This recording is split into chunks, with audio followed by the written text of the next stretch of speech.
Hello students, welcome to Eklavya study point. आज की इस वीडियो में देखेंगे हम क्लास 12th इकोनॉमिक्स बुक आपकी है समष्टि अर्थशास्त्र एक परिचय। एमसीक्यू क्वेश्चन देखेंगे मिड टर्म एग्जाम के लिए। जो भी आपके सिलेबस से इंपॉर्टेंट एमसीक्यू क्वेश्चन बनते हैं वो हम इस वीडियो में डिस्कस करेंगे। इंपॉर्टेंट क्वेश्चन की वीडियो हम पहले ही बना चुके हैं, तो आप इस वीडियो को प्लेलिस्ट में जाकर जरूर देख लेना। यहाँ पर आपको सारे शॉर्ट और लॉन्ग क्वेश्चन इस बुक के जो है मिल जाएंगे, जो पेपर के पॉइंट ऑफ व्यू से इंपॉर्टेंट हैं। टेलीग्राम चैनल जरूर ज्वाइन कर लें, जो class 12th ESP new group नाम से। यहाँ पे आपको पीडीएफ नोट और जो भी पेपर से संबंधित लेटेस्ट अपडेट है वो दे दी जाएगी।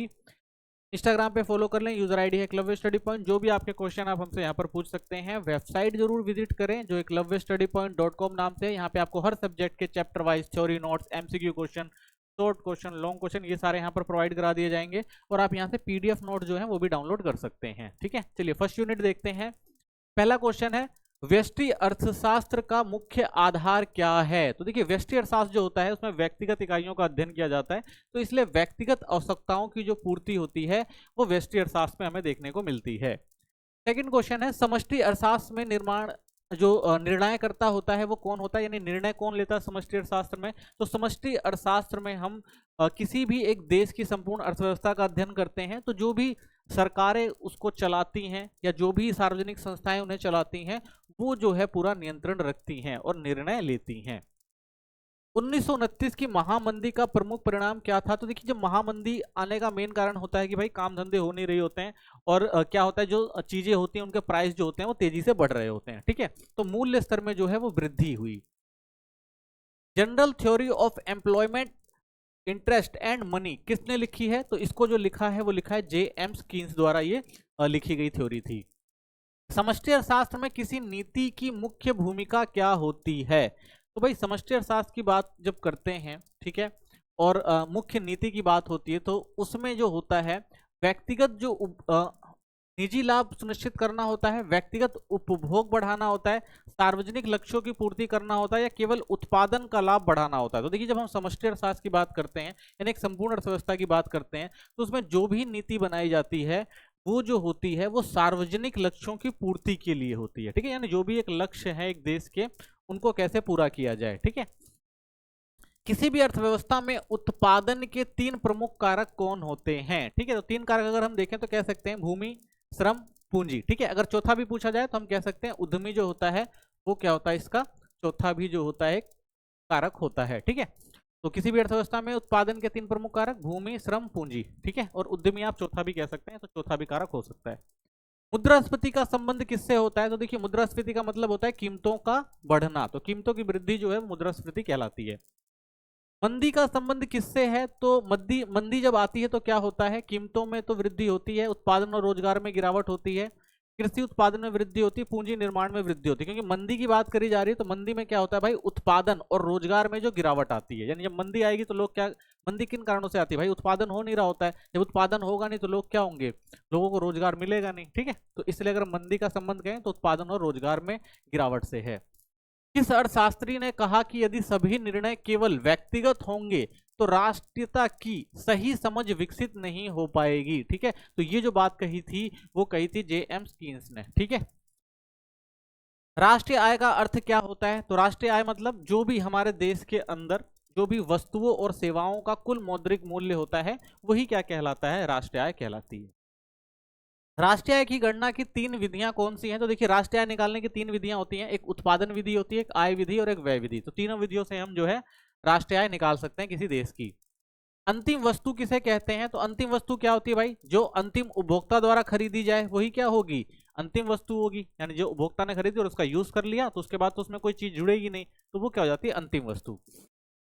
किसी अर्थव्यवस्था में केवल अंतिम वस्तुओं को ही क्यों गिना जाता है। तो देखिए, अंतिम वस्तु को इसलिए गिना जाता है क्योंकि दोहरी गणना से बचना होता है। मान लीजिए कि भाई अगर आपके पास एक लकड़ी है, ठीक है, और उस लकड़ी से आप क्या कर रहे हैं, फर्नीचर बनाते हैं। ठीक है, तो फर्नीचर जब आप बनाएंगे तो आप क्या देखेंगे भाई कि फर्नीचर में जो लकड़ी की वैल्यू पहले से ऐड होगी। ठीक है, लेकिन अगर वो किसी से पूछा जाएगा भाई जाके बताइए कि हम अर्थव्यवस्था में चीजों की गिनती करने आए हैं, बताइए कितना प्रॉफिट हुआ है, तो वो क्या करेगा भाई, इसकी वैल्यू भी गिन लेगा और इसकी वैल्यू भी गिन लेगा। तो इसका मतलब क्या हो जाएगा भाई, 10 जो था वो पहले से इसमें इंक्लूड है ना फर्नीचर बनने में, क्योंकि फर्नीचर जो बनी है वो लकड़ी से बनी है, तो ये जो 10 रुपए थे पहले से इसमें इंक्लूड हो जाते हैं। तो इसका मतलब क्या, हम कहेंगे भाई अर्थव्यवस्था क्या हमारी टोटल 40 करोड़ की हो जाएगी। अगर मान लीजिए 10 करोड़ था, ये 30 करोड़ था, तो 40 करोड़ की नहीं होगी ना, 30 करोड़ की होगी, क्योंकि ये 10 जो था वो इसमें पहले से इंक्लूड है। ठीक है, तो दोहरी गणना जो होती है उससे बचने के लिए अंतिम वस्तुओं को ही गिना जाता है, क्योंकि ये जो है सही फिगर देती है। जब दूध का प्रयोग चाय बनाने में होता है तो दूध किस प्रकार की वस्तु होगी? तो देखिए दूध जो है वो चाय बनाने के लिए यूज हो रही है, ठीक है, तो उसे हम क्या कहेंगे, मध्यवर्ती वस्तु कहेंगे। ठीक है, क्योंकि वो फाइनल नहीं है।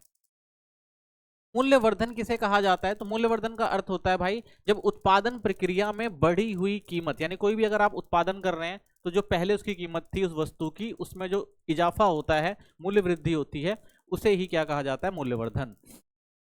घरेलू आय में शामिल होता है, तो घरेलू आय में किन किन चीजों को शामिल किया जाता है भाई? केवल नागरिकों की आय, नागरिकों की आय शामिल होती है, केवल विदेशों से आय, केवल सरकारी आय, या देश के भौगोलिक सीमाओं में अर्जित आय। ठीक है, तो घरेलू आय की बात कर रहा है तो देश के भीतर की बात हो रही है। ठीक है ना, घरेलू आय में क्या होती है, देश के भीतर की आय होती है, तो देश के जो भी भौगोलिक सीमा होती है उसके अंदर जो भी अर्जित आय होती है उसे क्या कहा जाता है, घरेलू आय। राष्ट्रीय आय में निम्न में से कौन सम्मिलित नहीं है? तो राष्ट्रीय आय में किसको शामिल नहीं किया जाता? वेतन को शामिल किया जाता है, लाभ को शामिल किया जाता है, उपहार को शामिल नहीं किया जाता। ठीक है, किराए को शामिल किया जाता है। स्टॉक का अर्थ क्या होता है? तो स्टॉक का अर्थ होता है किसी समय बिंदु पर उपलब्ध मात्रा, यानी एक समय बिंदु पर आपके पास कितनी क्वांटिटी जो है वो मौजूद है, उसे क्या कहा जाता है, स्टॉक कहा जाता है। नेक्स्ट क्वेश्चन है, फ्लो का अर्थ क्या होता है? तो फ्लो का अर्थ होता है समय अवधि में मापी गई प्रवाह। ठीक है, तो ये क्या होती है, समय अवधि में, वो एक समय बिंदु पे होता है और एक ये समय अवधि पर होता है जो फ्लो होता है। निम्न में से कौन सी विधि राष्ट्रीय आय मापने की नहीं है? तो किससे हम राष्ट्रीय आय नहीं नाप सकते? उत्पादन विधि होती है, व्यय विधि होती है, आय विधि होती है, कर विधि से जो है हम नहीं उत्पादन को, जो राष्ट्रीय आय को है जो नहीं नाप सकते। मूल्य सूचकांक का उपयोग किसके लिए किया जाता है? तो मूल्य जो सूचकांक होता है वो वास्तविक व नाममात्र की आय की तुलना में किया जाता है। ठीक है, कि कितना जो हमारी जो थी वास्तविक आय है और नाममात्र की आय कितनी है, उसके बीच में अगर हमें तुलना करना हो तो हम मूल्य सूचकांक का जो है वो यूज करते हैं। राष्ट्रीय आय के अनुमान भारत में किस संस्था द्वारा प्रकाशित किए गए थे? तो राष्ट्रीय आय के जो अनुमान लगाए जाते हैं भारत के अंदर वो सीएसओ करता है। ठीक है, नेशनल स्टैटिस्टिकल ऑफिस। ठीक है, इसका काम है।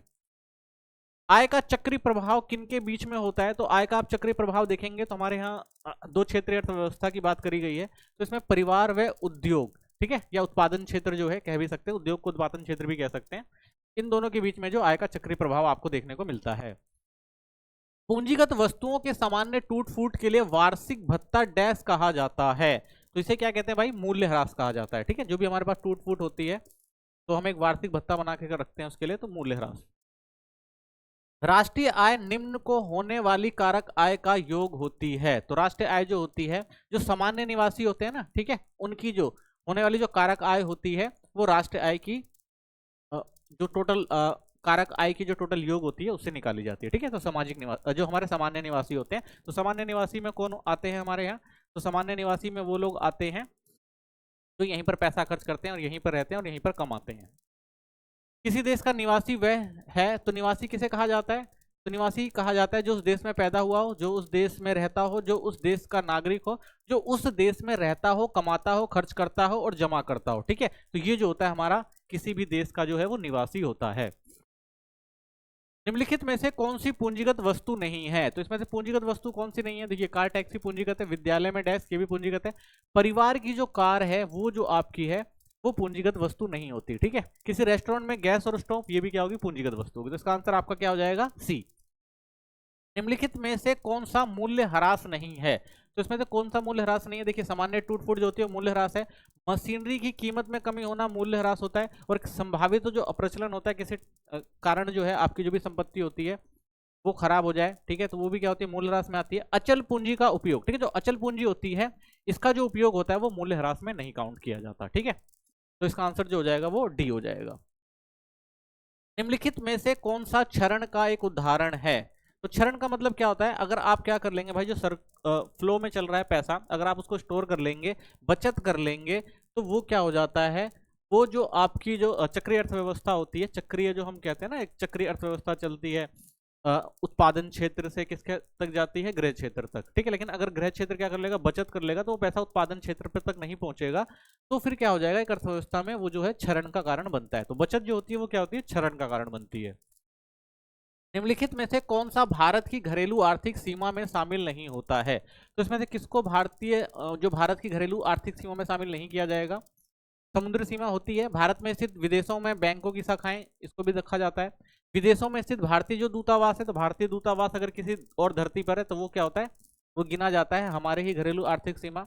नई दिल्ली में स्थित विदेशी दूतावास, तो भाई हमारे नई दिल्ली के अंदर किसी दूसरे देश का दूतावास है तो वो हमारी जो है घरेलू आर्थिक सीमा में शामिल नहीं किया जाएगा। निम्नलिखित में से कौन सा एक हस्तांतरण भुगतान है? तो हस्तांतरण भुगतान क्या होता है, जो बिना कोई काम किए हुए किसी को दिया जाता है तो उसे हम क्या कहते हैं, हस्तांतरण आय। ठीक है, तो वेतन जो होता है भाई वो कुछ करके पाया जाता है। छात्रवृत्ति जो होती है इसे हम कह सकते हैं भाई, ये आंसर हो जाएगा इसका। ठीक है, ये जो होता है हमारा हस्तांतरण होता है, यानी ये कुछ करके नहीं कमाया जाता बल्कि एक तरह से दान में दिया जाता है। बोनस जो हो गया आपका, ठीक है, ये भी कमाया जाता है। नियोजक द्वारा सामाजिक सुरक्षा योजना में योगदान, ठीक है ना, तो ये भी जो आपका आता है किसमें, एक आय में आता है। ठीक है ना, ये जो होता है ये आपका जो है छात्रवृत्ति है, तो ये सरकार द्वारा मुहैया करवाई जाती है, तो इसे हम क्या कह सकते हैं, हस्तांतरण आय कह सकते हैं।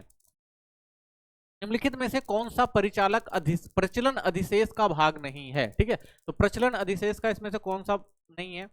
जो बोनस है, किराया है, ब्याज है, लाभांश, ये जो आपके आते हैं प्रचलन अधिशेष में आते हैं। और ये जो आता है ये आपका सीओई में आता है। ठीक है ना, यानी कर्मचारियों का पारिश्रमिक। ठीक है, तो ये बोनस जो है वो नहीं होगा आंसर में। ठीक है, परिचालन अधिशेष का भाग नहीं होगा, तो इसका आंसर जो हो जाएगा आपका क्या हो जाएगा, ए आंसर हो जाएगा। ठीक है, नेक्स्ट क्वेश्चन है, निम्नलिखित में से कौन सा आय विधि के विषय में सत्य नहीं है? तो हस्तांतरण आय को सम्मिलित किया जाता है, तो देखिए राष्ट्रीय आय में अगर हम बात करें तो हस्तांतरण आय को सम्मिलित नहीं किया जाता, तो इसका मतलब आप कह सकते हैं पहला ही जो है ये असत्य नहीं है। स्वभोग के लिए उत्पादित वस्तुओं पर आधारित सम्मिलित किया जाता है। पूंजीगत लाभ को सम्मिलित नहीं करते हैं, पूंजीगत लाभ को सम्मिलित करते हैं। कर्मचारियों के पारिश्रमिक को सम्मिलित किया जाता है, तो इसको क्या है, सम्मिलित किया जाता है। ठीक है, तो इसका जो आंसर होगा वो ए हो जाएगा। ठीक है, तो ये जो है सत्य नहीं है। निम्नलिखित में से कौन सा बृहताएं का एक उदाहरण नहीं है? तो बृहताएं क्या होती हैं भाई? बृहताओं का मतलब होता है कि कोई भी हमारी अर्थव्यवस्था पे जो नेगेटिव और पॉजिटिव प्रभाव पड़ता है उसे हम क्या कहते हैं, बृहताएं करते हैं। कारखानों में वृद्धि के कारण प्रदूषण में वृद्धि, ये है बृहताएं। आयात में वृद्धि के कारण घरेलू मुद्रा में मूल्यह्रास, तो मूल्यह्रास जो होता है भारत में वो किसकी वजह से हो रहा है भाई, आयात में वृद्धि की वजह से हो रहा है, तो ये बृहताओं में गिना नहीं जाता। चौराहे पर फ्लाईओवर के निर्माण के कारण पेट्रोल की बचत, ये भी हमारा बृहताएं में आ जाएगा। क्षेत्र में अधिक खादानों की क्षरण भूजल के स्तर में कमी, तो ये भी आ जाएगा। तो इसका मतलब इसका आंसर जो हो गया आपका बी जो है इसका आंसर हो जाएगा। ठीक है, नेक्स्ट क्वेश्चन है, विदेश में स्थित भारतीय दूतावास हमारी डैश सीमा का भाग है? तो हमारी जो भी दूतावास वगैरह होते हैं वो हमारी आर्थिक सीमा के अंदर आते हैं। ठीक है, जब एक वर्ष में उत्पादित वस्तुओं तथा सेवाओं का मूल्य वर्तमान कीमतों पर ज्ञात किया जाता है तब उसे क्या कहते हैं? तो ये हमारा होता है मौद्रिक जीडीपी। ठीक है, जब हम जो भी हमारे पास सेवा या उत्पादित वस्तुएं हैं उनका जब हम मूल्य वर्तमान कीमतों पर ज्ञात करते हैं तो हमारी मौद्रिक जीडीपी के अंदर काउंट की जाती है। ठीक है, निम्नलिखित में से कौन सा विदेशों से निवल कारक आय का घटक नहीं है? तो विदेशों से कर्मचारियों का पारिश्रमिक, विदेशों से संपत्ति तथा उद्यम से प्राप्त आय, विदेशों को बेची गई वस्तु और सेवाओं से प्राप्त धन। ठीक है, तो ये जो होता है वो आपका काउंट नहीं होता है। ठीक है, तो निवल कारक आय का घटक ये नहीं है। ठीक है, विदेशों से घरेलू कंपनियों की धारित आय ये होती है, तो इसका आंसर आपका सी हो जाएगा।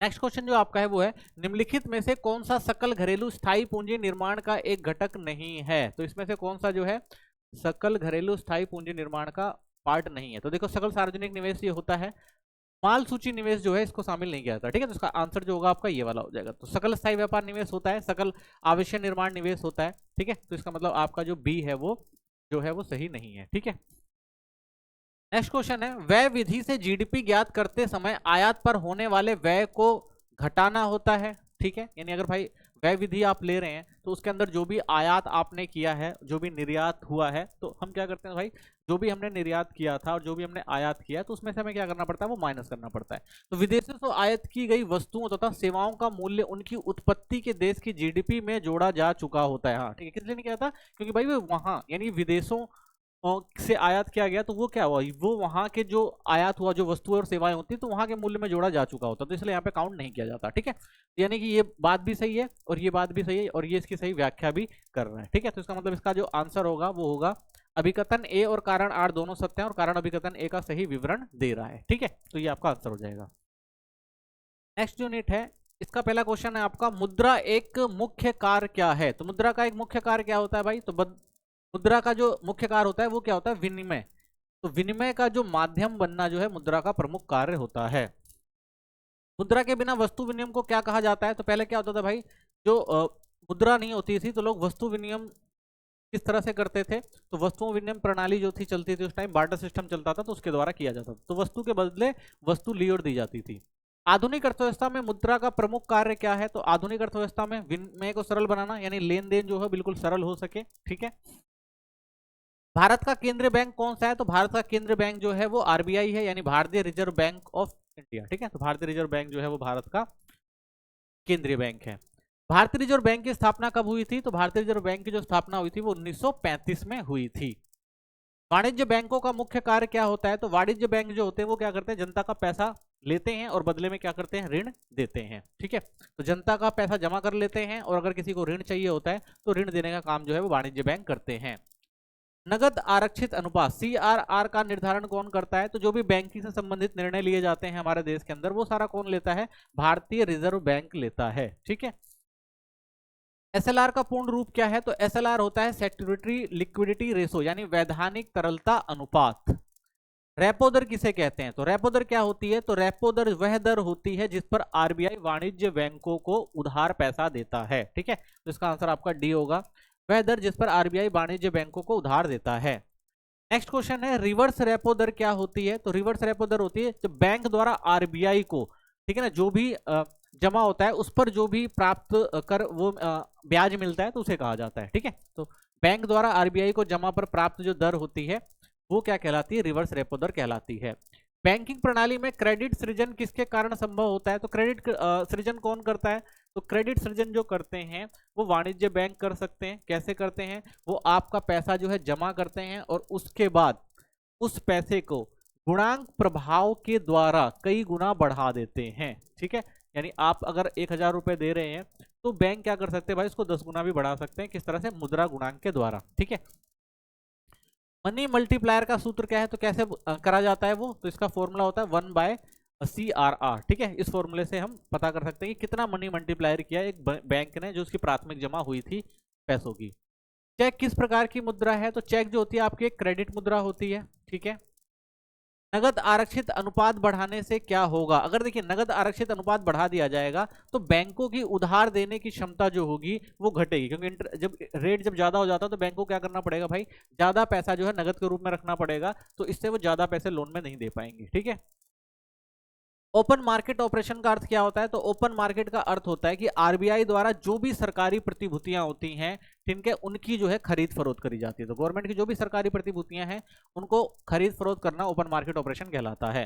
मुद्रा आपूर्ति घटाने के लिए आरबीआई कौन सा उपाय करता है? तो मुद्रा आपूर्ति अगर घटानी है तो क्या करेगा? जो भी सरकारी प्रतिभूतियां हैं उनको क्या कर देता है? बेचना शुरू कर देता है आरबीआई। ठीक है, मौद्रिक नीति का मुख्य उद्देश्य क्या होता है? तो मौद्रिक नीति का मुख्य उद्देश्य ये होता है भाई कि देश की जो अर्थव्यवस्था है वो अच्छे से चलती रहे, मुद्रास्फीति को नियंत्रित करना होता है ताकि भाई मुद्रास्फीति ना बढ़े। ठीक है, मंदी का दौर ना आए।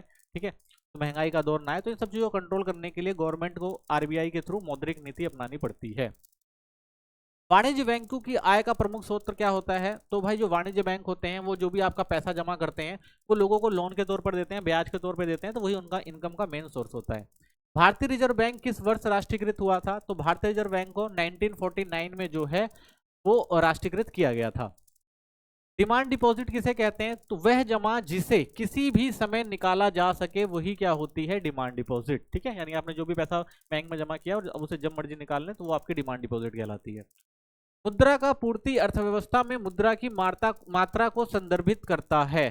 ठीक है, एक कैलेंडर वर्ष के दौरान धन का प्रवाह, वित्तीय वर्ष के दौरान धन का प्रवाह, केवल 31 मार्च को मुद्रा का स्टॉक, किसी भी समय मुद्रा का स्टॉक। ठीक है, तो मुद्रा पूर्ति की बात कर रहे हैं तो भाई मुद्रा की जो मात्रा होती है वो कंटिन्यूअस चलती रहती है, तो किसी भी समय जो है मुद्रा का स्टॉक होता है वो मुद्रा की पूर्ति होता है। ठीक है, मुद्रापूर्ति से तात्पर्य क्या है? तो मुद्रापूर्ति का मतलब क्या होता है कि भाई किसी भी अर्थव्यवस्था में जो भी कुल मुद्रा का भंडार है एक देश की जनता के पास, ठीक है ना, वो सारा जो होता है वो क्या कहलाता है? मुद्रापूर्ति कहलाता है। ठीक है, तो किसी भी अर्थव्यवस्था में मुद्रा का कुल जो भंडार है उसे क्या कहा जाता है? मुद्रा आपूर्ति कहा जाता है। मुद्रा पूर्ति से तात्पर्य से क्या है? तो मुद्रा पूर्ति से तात्पर्य से क्या है? ठीक है, तो ये भी सेम ही क्वेश्चन है, बस इसमें ऑप्शन अलग दे दिए गए हैं। तो भाई जनता के पास चलन में करेंसी तथा वाणिज्य बैंकों के पास जो भी मांग जमाएं होती है, अगर उनको जोड़ दिया जाए तो वो क्या होती है? मुद्रा पूर्ति होती है। ठीक है, तो दोनों तरह से आंसर हो जाएगा इसमें। वाणिज्य बैंक द्वारा साख निर्माण से आपका क्या अभिप्राय है? तो वाणिज्य बैंक भाई साख का निर्माण कैसे कहते हैं? तो ये क्या करते हैं भाई, यह ऋण निर्माण की प्रक्रिया होती है, यानी ऋण पे पैसा दिया जाता है और उसके बाद उस पैसों को क्या किया जाता है? डबल ट्रिपल जो भी हो सकता है उतना ज्यादा उसको बढ़ाया जाता है। ठीक है, तो यह ऋण निर्माण की एक प्रक्रिया है। वाणिज्य बैंक द्वारा साख के निर्माण का मतलब यही है कि वो क्या कर रहे हैं भाई? ऋण निर्माण की प्रक्रिया के थ्रू पैसे को जो है वो बढ़ा रहे हैं। मुद्रा आपूर्ति की एक माप है। तो मुद्रा आपूर्ति की मांग में से क्या है? मांग जमा, सावधि जमा, समय जमा, आवर्ती जमा। तो इसमें आपकी मांग जमा जो है वो सही आंसर हो जाएगा। ठीक है, नेक्स्ट क्वेश्चन है प्रवाह अवधारणा का एक उदाहरण है। तो प्रवाह का मतलब क्या होता है भाई? मुद्रा जो मुद्रा निर्माण है, ठीक है, वो जो आता है प्रवाह के प्रवाह अवधारणा के अंदर आता है। ठीक है, चलिए नेक्स्ट यूनिट देखते हैं। इसका पहला क्वेश्चन है बजट शब्द की उत्पत्ति किस भाषा से हुई है? तो बजट शब्द कहां से आया है? तो बजट शब्द आप देखेंगे फ्रेंच से लिया गया है। भारतीय संविधान में बजट को किस नाम से जाना जाता है? तो भारत में संविधान में जो है बजट को वार्षिक वित्तीय विवरण के नाम से जाना जाता है। संविधान की किस धारा में बजट का उल्लेख किया गया है? तो अनुच्छेद 112 जो है वो क्या है? संविधान की धारा में आता है बजट का उल्लेख। ठीक है, अनुच्छेद 112। सरकारी बजट का मुख्य उद्देश्य क्या होता है? तो देखिए बजट किस लिए बनाया जाता है? लोक कल्याण नीतियों को सरकार को लाना होता है ताकि किसी भी देश की जो भी समस्याएं उनको ठीक किया जा सके। तो कह सकते हैं जन कल्याण करना जो होता है वो बजट बनाने का मुख्य उद्देश्य होता है। सरकारी बजट में राजस्व प्राप्तियों के दो प्रकार कौन से हैं? तो देखिए सरकारी बजट में जो राजस्व प्राप्तियां होती हैं दो तरह से होती हैं, कर राजस्व होता है और एक गैर कर राजस्व होता है। ठीक है, दो तरह से जो है पैसा इकट्ठा किया जाता है गवर्नमेंट के द्वारा। निम्न में से कौन राजस्व प्राप्तियों में आता है? कारक, कर से आय, जुर्माना, लाभांश, उपरोक्त सभी। तो ये सारे जो हैं आपके किसके अंदर आते हैं? कर राजस्व के अंदर ही आते हैं। तो इसको हम कह सकते हैं आंसर उपरोक्त सभी होगा। पूंजीगत प्राप्तियों में क्या सम्मिलित है? उधार, अचल संपत्तियों की बिक्री, सार्वजनिक उद्यमों का विनिवेश। तो ये तीनों चीजें जो आपकी पूंजीगत प्राप्तियों के अंदर आते हैं। ठीक है, तो इसका आंसर जो हो जाएगा डी, उपरोक्त सभी। किस प्रकार का व्यय भविष्य में उत्पादकता बढ़ाता है? तो भाई अगर आप क्या करेंगे? पूंजीगत व्यय करेंगे, यानी जितना पैसा लगाएंगे उतना ज्यादा उत्पादन को बढ़ा सकते हैं। ठीक है, उत्पादकता को बढ़ा सकते हैं। तो इसका आंसर आपका हो जाएगा बी। राजकोषीय घाटा क्या होता है? तो देखिए राजकोषीय घाटा जो होता है, अगर हम कुल व्यय में से राजस्व प्राप्ति प्लस पूंजीगत प्राप्ति करके ऋण को अगर घटा दे तो हमारा क्या आ जाता है? राजकोषीय घाटा आ जाता है। प्राथमिक घाटा क्या होता है? तो राजकोषीय घाटा में से आपको क्या करना है? ब्याज भुगतान घटा देना है, तो आपका प्राथमिक घाटा आ जाएगा। राजस्व घाटा क्या होता है? तो राजस्व व्यय अगर ज्यादा है आपका और राजस्व प्राप्तियां कम है तो इसका मतलब राजस्व घाटा है, यानी जितना आपने पैसा कमाया नहीं उससे ज्यादा खर्च कर दिया तो वो आपका राजस्व घाटा होता है। ठीक है, तो राजस्व से जितना पैसा आया नहीं उससे ज्यादा आपने राजस्व पे खर्च कर दिया तो इसका मतलब आप राजस्व घाटे में हैं। किस प्रकार के बजट में आय और व्यय बराबर होते हैं? तो आप अगर एक संतुलित बजट बनाएंगे तो आपका आय और जो व्यय होगा वो हमेशा बराबर रहेगा। जीएसटी लागू हुआ तो जीएसटी कौन सी तारीख को लागू किया गया था? तो 1 अप्रैल 2016 में जो आप देखेंगे जीएसटी भारत में लागू किया गया था। जीएसटी में कितने स्लैब निर्धारित होते हैं? तो आप जीएसटी में देखेंगे 4 स्लैब निर्धारित होते हैं। ठीक है, शायद 5, 12, 18, 28। ठीक है, तो ये 4 जो आप देखेंगे परसेंट। ठीक है, तो ये जो आप जीएसटी में देखते हैं स्लैब निर्धारित की गई थी।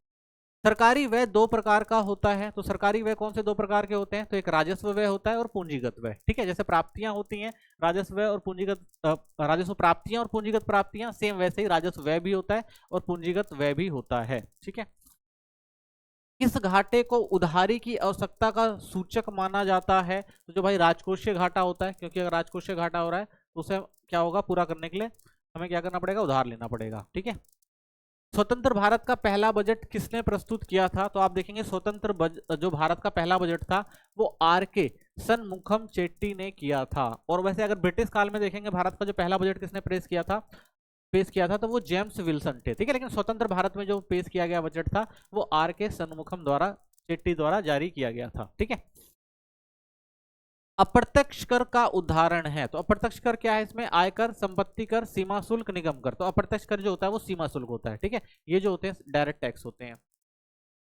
भारत में वित्तीय वर्ष की अवधि होती है, तो वित्तीय वर्ष भारत का कब से कब तक चलता है, तो 1 अप्रैल से 31 मार्च जो होता है वो भारत का वित्तीय अवधि कहलाता है। प्राथमिक घाटा का अधिक होना किस बात को दर्शाता है, देखिए अगर प्राथमिक घाटा ज्यादा हो रहा है तो गवर्नमेंट को जो भी काम करने हैं उसके लिए क्या करना पड़ेगा भाई, सरकार को ऋण की आवश्यकता अधिक होगी, तो ऋण लेके उन कामों को पूरा करेगा। प्रत्यक्ष कर का एक उदाहरण है, तो इसमें प्रत्यक्ष कर क्या है, वस्तु एवं सेवा कर, मूल्य वर्धित कर, आयकर, ठीक है। तो आयकर आप कह सकते हैं जो है वो प्रत्यक्ष कर है, और बिक्री कर जो है ये अप्रत्यक्ष, ये सारे जो है आपके अप्रत्यक्ष कर है, और आयकर जो होता है आपका प्रत्यक्ष कर होता है, ठीक है। प्रत्यक्ष कर वह कर है जो लगाया जाता है निगमों पर, वस्तुओं की बिक्री पर, वस्तुओं के उत्पादन पर, सेवा प्रदान पर, इसमें तो आपका जीएसटी लगता है, ठीक है। और ये अप्रत्यक्ष कर होता है, ये जो होता है आपका प्रत्यक्ष कर होता है, ठीक है। तो इसका ए आंसर हो जाएगा। निम्नलिखित में से कौन सा सरकार के लिए राजस्व प्राप्ति नहीं है, तो कहां इनमें से कौन सा है जो जिसमें राजस्व प्राप्ति नहीं होती गवर्नमेंट को, देखिए जो विनिवेश होता है ये आप कह सकते हैं भाई ये राजस्व प्राप्ति नहीं होती, ठीक है। डिसइन्वेस्टमेंट जो होता है वो राजस्व प्राप्ति नहीं होती। आयकर जो है ये भी राजस्व है, शुल्क जुर्माना ये भी राजस्व है, पीओसी के लिए लाभ और लाभांश ये भी जो होता है वो राजस्व से आता है, ठीक है। तो इसका आंसर आपका हो जाएगा ए।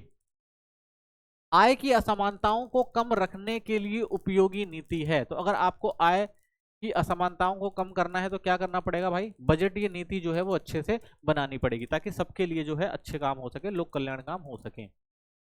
बजटीय नीतियों को क्रियान्वित किया जाता है, तो बजटीय नीतियों को कौन क्रियान्वित करता है, तो देश के सरकार में जो भी वित्त मंत्रालय होता है वो जो होता है बजटीय नीतियों को क्रियान्वित करता है, ठीक है। पूंजी प्राप्तियां वे हैं जो करती हैं, क्या करती हैं, सरकार के लिए नई संपत्ति का सृजन नहीं, सरकार के लिए देयताओं का सृजन, ठीक है। पूंजी का, हाँ तो सरकार की भाई देयता बढ़ती है इससे, ठीक है। तो ये आंसर हो जाएगा, सरकार के लिए आय का सृजन नहीं करती, सरकार के लिए देयताओं में कमी नहीं, ठीक है। तो ये इसका आंसर हो जाएगा बी। विनिवेश क्या होता है, तो विनिवेश का मतलब होता है भाई गवर्नमेंट क्या करेगी, जो भी अपनी परिसंपत्ति उसको देगी और उसके बदले में क्या होगा, गवर्नमेंट को पैसा आएगा, ठीक है। तो ये किसके अंदर रखा जाएगा, ये पूंजीगत प्राप्ति के अंदर रखा जाता है। सरकारी उधारी पर कुल ब्याज भुगतान हिस्सा नहीं है, ठीक है। तो देखिए सरकारी उधारी पर कुल ब्याज यानी कुल ब्याज का भुगतान का हिस्सा क्या नहीं होता है, तो जो प्राथमिक घाटा होता है वो, ठीक है। तो सरकारी उधारी पर कुल ब्याज भुगतान जो है वो हिस्सा नहीं होता किसका, प्राथमिक घाटे का, ठीक है। तो इसी के साथ ये वीडियो खत्म होती है। चैनल को सब्सक्राइब करें, वीडियो को लाइक करें, कोई कमेंट हो तो जरूर करें। धन्यवाद।